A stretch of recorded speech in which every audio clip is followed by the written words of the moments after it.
The rejection came fast, cold, and without mercy, like a door slammed shut on a life that was already hanging by a thread. Ethan Cross sat in the polished glass lobby, his worn resume folder resting on his knees, when he saw the interview panel exchange glances that said everything before a single word was written on the evaluation sheet.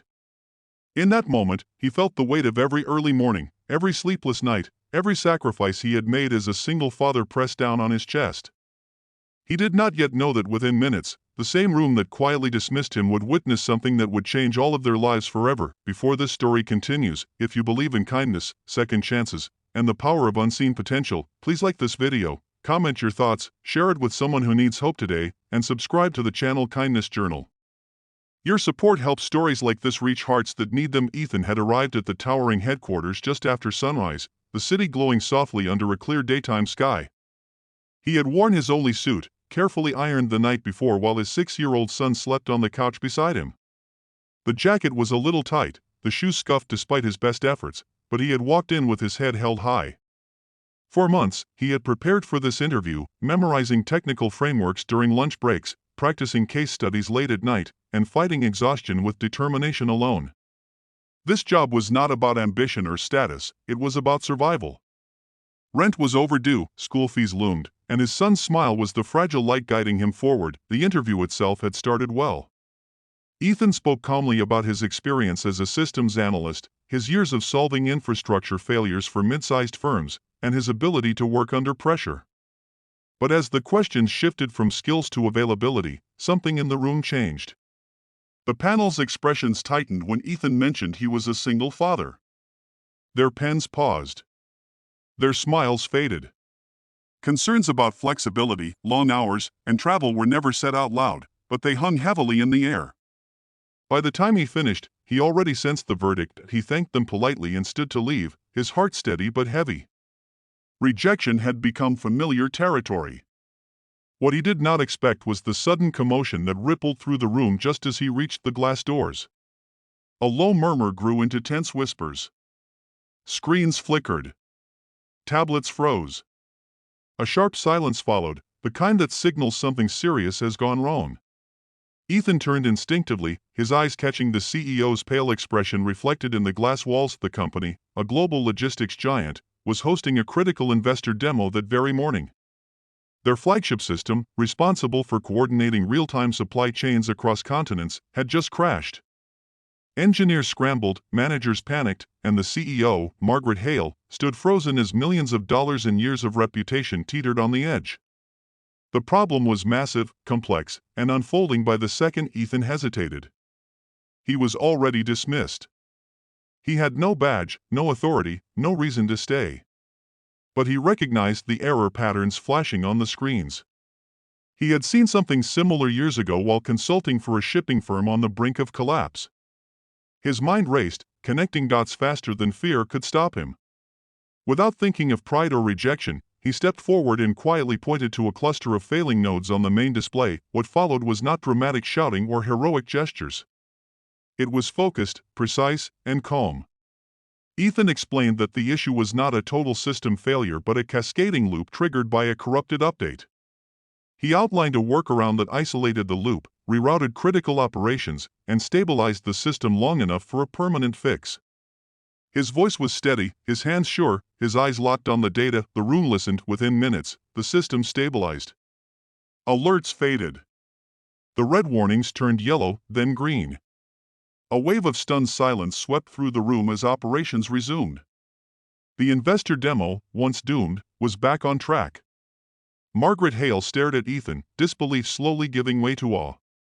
The man they had just rejected had solved the company's biggest problem in seconds. Ethan stood quietly as applause erupted around him, though he did not raise his head. He was not there for recognition. He was already thinking about whether he would make it home in time to pick up his son from school. He expected a polite thank you and a quick exit.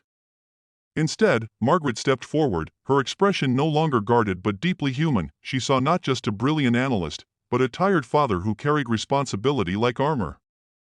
She asked about his background, his journey, and the challenges he faced raising a child alone.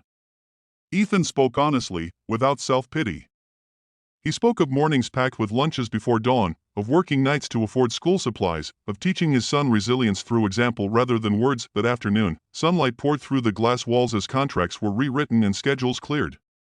Ethan was offered not just the job, but a role tailored to his strengths. Flexible hours. Remote options. Respect. More importantly, he was offered trust. Margaret admitted that the panel had misjudged him, seeing limitation where there was strength. She acknowledged that being a single parent had not weakened him, it had sharpened him. Ethan walked out of the building later that day under the same bright sky, but everything felt different. The city no longer seemed hostile. It felt possible. He picked up his son from school, holding his small hand as they crossed the street together. For the first time in a long while, he allowed himself to imagine a future that did not revolve around survival alone. Days turned into weeks, and Ethan became known inside the company not just as the man who saved the system, but as the one who solved problems others overlooked. He worked with quiet intensity, always leaving on time to be there for his son. Instead of criticism, he received admiration. Instead of doubt, support. His presence began to shift the culture around him, reminding others that brilliance does not always come wrapped in convenience. Margaret, too, changed. She introduced new hiring policies focused on potential rather than assumptions. She shared Ethan's story internally, not as a miracle, but as a lesson. A reminder that rejecting someone too quickly can mean missing out on extraordinary value. The company thrived, not just financially, but ethically. One bright afternoon months later, Ethan watched his son play in the park, laughter echoing under the clear blue sky. He reflected on that interview day, on the rejection that nearly broke him, and the choice he made to help anyway. He realized that kindness does not always look like generosity, sometimes it looks like competence offered without expectation. Sometimes it is showing up fully, even when the world has already said no. If this story touched your heart, if it reminded you that unseen strength exists in ordinary people, please take a moment to like this video, comment your thoughts, and share it with someone who might need encouragement today. Your engagement helps spread stories of hope and humanity, and before this story ends, we have a special request for you. Please comment the word second chance below if you believe that people deserve to be seen for who they truly are, not judged by assumptions. Ethan's life did not become perfect overnight. Challenges remained. Parenting was still hard. Work was still demanding. But the balance had shifted. He no longer felt invisible. His son no longer saw worry in his eyes every night. And in the quiet moments of daylight, walking hand in hand through the city, Ethan knew that rejection had not been the end of his story. It had been the moment that revealed his true worth. Sometimes, the world tests us not by how we are treated, but by how we respond when kindness is least expected. And sometimes, the very door that closes on us becomes the reason another opens wider than we ever imagined.